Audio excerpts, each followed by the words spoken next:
ಒಂದು age ವರ್ಗೂ dreamer was dream ಅಷ್ಟೇ. ಆಯ್ತಾ, ಆ ಏಜ್ ಕ್ರಾಸ್ ಆದ್ಮೇಲೆ ಒಂದು ಜವಾಬ್ದಾರಿ ಅದು ಇದು ಅಂತ ಬಂದಾಗ ಆಗ್ಲೂ ಒಂದು ಡ್ರೀಮ್, ಆ ಡ್ರೀಮೇ ಬೇರೆ ಇತ್ತು. ಈಗ ವರ್ಕ್ ಅಂತ ಬಂದಾಗ ಆ ಕೆಲ್ಸದ ಜೊತೆ the dream is different. Achievement wise ಆಗಿರಬಹುದು, ಸಕ್ಸಸ್ ವೈಸ್ ಆಗಿರಬಹುದು.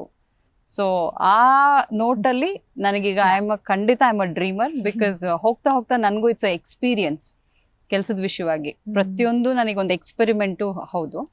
ಸೊ ಆ ನೋಟಲ್ಲಿ as I am dreaming really big, but yeah let's hope for the best ಅಂತ ಅಷ್ಟೇ. ಅಂಡ್ ಈ dreamer attitude how much does it affect or matter to achieve so many things? ಈ ಒಂದು attitude as a dreamer. As a dreamer ಖಂಡಿತ matter ಆಗುತ್ತೆ.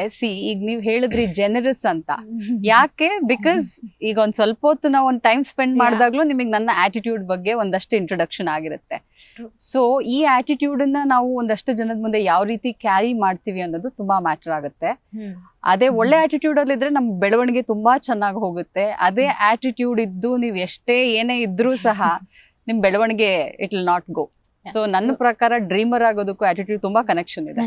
ಅದಕ್ಕೆ ನಮ್ dream ಪ್ರಕಾರ ನಾವು ಹೋಗ್ಬೇಕಂದ್ರೆ ನಮ್ಮ ಆಟಿಟ್ಯೂಡ್ ನ ತುಂಬಾ ಸಿಂಪಲ್ ಆಗಿ ಇಟ್ಕೋಬೇಕು, ತುಂಬಾ ನ್ಯಾಚುರಲ್ ಅಂಡ್ ಒರಿಜಿನಲ್ ಆಗಿ ಇಟ್ಕೋಬೇಕು, ಫೇಕ್ ಆಗಿ ಇಟ್ಕೋಬಾರ್ದು. ಅದು ಜಾಸ್ತಿ ದಿನ ಸಸ್ಟೈನ್ ಆಗುತ್ತೆ ಅನ್ನೋದು ನನ್ನ ಭಾವನೆ. ನಿಮ್ಮನ್ನ ಜನ ಗ್ಲಾಮರಸ್ ಆಗಿ ಟಿವಿ ಮೇಲೆ ಆರ್ಟಿಸ್ಟ್ ಆಗಿ ಎಲ್ಲ ನೋಡಿದ್ದಾರೆ, but you are a gold medalist in MSc. ಅಂದ್ರೆ ಈ MSc ಟೈಮ್ ಅಲ್ಲಿ ಸೀರಿಯಸ್ ಆಗಿ ಓದಿ ಆಗಿದ್ದ, ಅಥವಾ you are a very good student and ತುಂಬಾ ಸ್ಟೂಡಿಯಸ್ ಇರಬಹುದು, ಚೆನ್ನಾಗಿ ಓದ್ಬೇಕು ಅಂತ? ನಿಮ್ಮ ಚೈಲ್ಡ್ಹುಡ್ ಹೋದ್ರೆ how are you as a school girl? ನಾನು ನಿಜ ಹೇಳ್ಬೇಕಂದ್ರೆ ಸಿಕ್ಕಾಪಟ್ಟೆ ನಾಟಿ. ಆಯ್ತಾ, ಹುಡುಗಿರ್ ಜೊತೆ ಜಾಸ್ತಿ ಇರೋದಕ್ಕಿಂತ ಹುಡುಗರ ಜೊತೆ ಜಾಸ್ತಿ ಇರ್ತಾ ಇದ್ದೆ.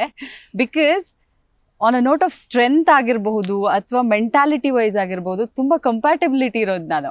ತುಂಬಾ ಚಾಲೆಂಜಿಂಗ್ ಆಗಿ ಅವ್ರಗಳ ಜೊತೆ ಈಗ ಒಂದೇನಾದ್ರು ಗೇಮ್ ಆಡ್ಬೇಕಾದ್ರು ಐ ವಾಸ್ ಲೈಕ್, ನಾನು ತುಂಬಾ ಶಾರ್ಟ್ ಇದೀನಿ ಅನ್ಬಿಟ್ಟು ಅವಾಗ ನಮ್ ಡ್ಯಾಡಿ ಮಮ್ಮಿ ಎಲ್ಲ ಸ್ವಲ್ಪ ಅಂದ್ರೆ ತುಂಬಾ ಉದ್ದ ಇಲ್ಲ, ಹಾಗಾಗಿ ನಾನು ಎಲ್ಲಿ ಶಾರ್ಟ್ ಆಗ್ಬಿಡ್ತೀನೋ ಅಂತ ಹೇಳಿ ಬಾಸ್ಕೆಟ್ ಬಾಲ್ ಹೋಗ್ತಿದ್ದೆ, ಸ್ಕಿಪ್ಪಿಂಗ್ ಆಡ್ತಾ ಇದ್ದೆ. ಆ ಬಾಸ್ಕೆಟ್ ಬಾಲ್ ಆಡ್ಬೇಕಾದ್ರು ಎಷ್ಟು ದೊಡ್ಡವ್ರ ಜೊತೆ ಆಡ್ತಾ ಇದ್ದೆ ಅಂದ್ರೆ ನಾನು ಅವಾಗ ಎಷ್ಟು ನನಗೆ ಅವರು ಎನ್ಕರೇಜ್ ಮಾಡೋರು ಅವಾಗ. But I use to give really good ಒಂಥರ ಅವ್ರಿಗೆ ಕಾಂಪಿಟಿಷನ್ ಕೊಡ್ತಿದ್ದೆ ಆ ಏಜ್ ಅಲ್ಲಿ ಆದ್ರೂ ಸಹ. ಸೊ ಆ ನೋಟಲ್ಲಿ and I was never a studious kind of girl. ಎಲ್ಲಿ ತನಕ ಅಂದ್ರೆ ಈ 10th ತನಕ ಎಲ್ಲ ಇಲ್ಲ, ಸೆಕೆಂಡ್ PU ತನಕನೂ ನಾನು ತುಂಬಾ ಸ್ಟೂಡಿಯಸ್ ಏನಲ್ಲ, ತುಂಬಾ ಆಟ ಆಡ್ಕೊಂಡು ಓದ್ಕೊಂಡಿರೋಳು ನಾನು, ಆ ತರ ಏನಿರ್ಲಿಲ್ಲ.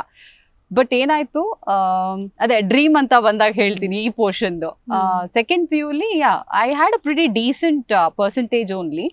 ಬಟ್ ಮನೇಲಿ ನಮ್ಮ ಮಮ್ಮಿಗೆ ನಾನು ಇಂಜಿನಿಯರಿಂಗ್ ಓದ್ಬೇಕು ಅಂತ ತುಂಬಾ ಇದಿತ್ತು, ಆಸೆ ಇತ್ತು. ನನಗೆ ಮ್ಯಾಥ್ಸ್ ಅಲ್ಲಿ ಸ್ವಲ್ಪ ಕಾನ್ಫಿಡೆನ್ಸ್ ಇರ್ಲಿಲ್ಲ, ಯಾಕಂದ್ರೆ ಸೆಕೆಂಡ್ PU ನನ್ನ ಪ್ರಕಾರ ನಾನೇ ಕಾನ್ಫಿಡೆಂಟ್ ಆಗಿ ಓದಿರ್ಲಿಲ್ಲ, ಟು ಬಿ ಆನೆಸ್ಟ್. ಓದಿದ್ರೆ ಓದ್ತಿದ್ನೇನೋ, ಬಟ್ ನಾನು ಅಷ್ಟು ಅವಾಗ ಏನೋ ಗೊತ್ತಿಲ್ಲ, I was not much confident about that. ನನಗೇನು ಅನ್ನಿಸ್ತು, ಪಾಪ ಇವ್ರು ಕಷ್ಟಪಟ್ಟು ಓದಿಸ್ಬಿಟ್ಟು ನಾನೆಲ್ಲಾದ್ರೂ ಅಲ್ಲೇನಾದ್ರು ಅಚೀವ್ ಮಾಡಲಿಲ್ಲ ಅಂದ್ರೆ it is a disaster. But ನನಗೆ ಬಯಾಲಜಿ ಸಬ್ಜೆಕ್ಟ್ ಅಲ್ಲಿ ತುಂಬಾ ಕಾನ್ಫಿಡೆನ್ಸ್ ಇತ್ತು. ಹಠ ಮಾಡ್ಬಿಡೋಣ, ಇಲ್ಲ ನಾನು BSc ಗೆ ಸೇರ್ಕೊಳ್ತೀನಿ ಅಂತ. ಅವ್ರು ಬೇಡ ಅಂತ ನನ್ನ ಸೇರ್ಕೊಂಡೆ ಅದೇ ಇರ್ಲಿ ಅಂತ. ಬಿಕಾಸ್ ನನ್ನ ಕಾನ್ಫಿಡೆನ್ಸ್ ಲೆವೆಲ್ ಅಲ್ಲಿಗಿತ್ತು ಅವತ್ತಿಗೆ. So it's a challenge. ಈಗ ನಮ್ಮ ಮಮ್ಮಿ ಜೊತೆ ನಾನೀಗ ಚಾಲೆಂಜ್ ಆಗೋಯ್ತು ಈಗ ಅಲ್ಲಿಗೆ. ನನ್ನ ಮರ್ಯಾದೆ ಉಳಿಸ್ಕೊಳ್ಬೇಕೀಗ ನಾನು ತಗೊಂಡಿರೋ ರೀಸನ್ಗಾದ್ರೂ. ಸೊ ವೆರಿ ಫಸ್ಟ್ ಟೆಸ್ಟ್ ಅಲ್ಲಿ ನನಗೆ 25 out of 25 ಬಂತು.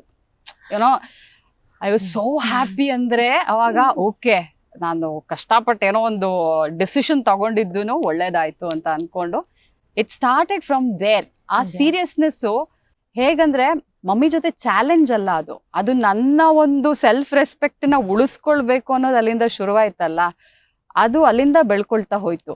ಸೊ BSc ಲಿ again I was top, first rank holder only. ಅವಾಗ್ಲೂ ನನಗೆ ಅಲ್ಲಿಂದ ಮೆರಿಟ್ ಸೀಟ್ ಆಗಿದ್ದು.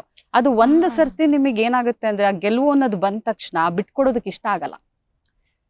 ನಾನು ಸ್ಕಾರ್ಪಿಯನ್, ಮೇ ಬಿ ಅದು ಕೌಂಟ್ ಆಗಿರ್ಬಹುದು. ಸೊ ಹಾಗಾಗಿ ಅದು ಬಿಟ್ಕೊಡ್ಬಾರ್ದು ಅನ್ನೋದು ಒಂದು ಮನ್ಸಲ್ಲಿ ಕುತ್ಕೊಂಡ್ಬಿಡುತ್ತೆ. ಆ ಒಂದು ನೋಟಲ್ಲಿ ಓಡ್ತಾ ಹೋದೆ ಅವತ್ತಿಂದ. MSc was a super challenge, ಯಾಕಂದ್ರೆ ಮೆರಿಟ್ ಸೀಟ್ ಆಗಿದ್ದು ನನಗೆ. ದಾವಣಗೆರೆಯಲ್ಲಿ ಓದ್ದೆ 2 ವರ್ಷ.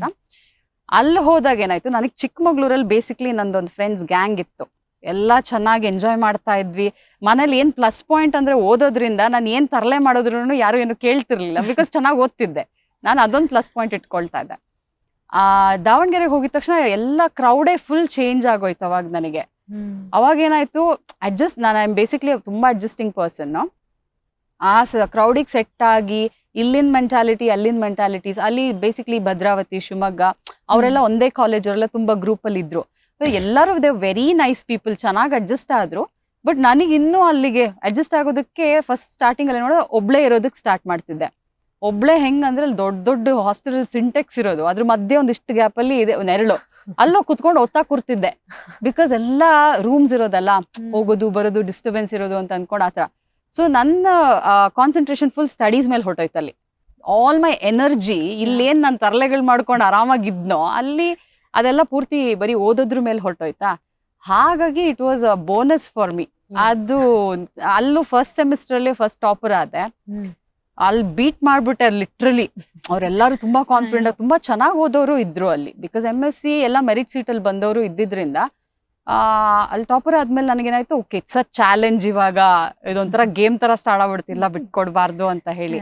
ಆಮೇಲೆ slowly everybody started gelling up. ಎಲ್ಲರೂ ಅವಾಗ ಓ ಚೆನ್ನಾಗಿ ಓದ್ತಾಳೆ ಅಂತ ಹೇಳಿ ನಿಮ್ಗೆ ಸ್ನೇಹಿತರು ಜಾಸ್ತಿ ಆದ್ರು. ಅವಾಗ ಹೇಗೆ ಏನು ಎತ್ತ ಅನ್ಕೊಂಡು ಅಲ್ಲಿಂದ ಬಾಂಡಿಂಗ್ ಸ್ಟಾರ್ಟ್ ಆಯ್ತು, ಚೆನ್ನಾಗಾಯ್ತು. ಅಲ್ಲಿವರೆಗೂ 4th ಸೆಮ್ ತನಕನೂ I was like topper only. That is how ನನಗೆ ಗೋಲ್ಡ್ ಮೆಡಲ್ ಸಿಕ್ಕಿತ್ತು.